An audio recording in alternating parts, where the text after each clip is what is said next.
no cabe hablar de ninguna reforma seria ni en profundidad sin la eliminación de los derechos históricos. Y usted sigue sin pronunciarse.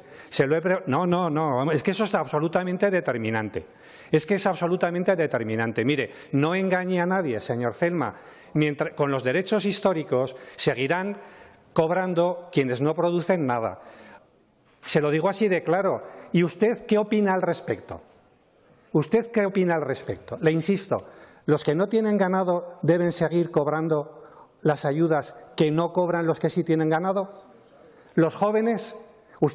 ¿Pero a usted le parece razonable que estamos en una senda en la que si seguimos así en España, dentro de 10 o 15 años, los agricultores no cobrarán la PAC y la cobrarán quienes no son agricultores?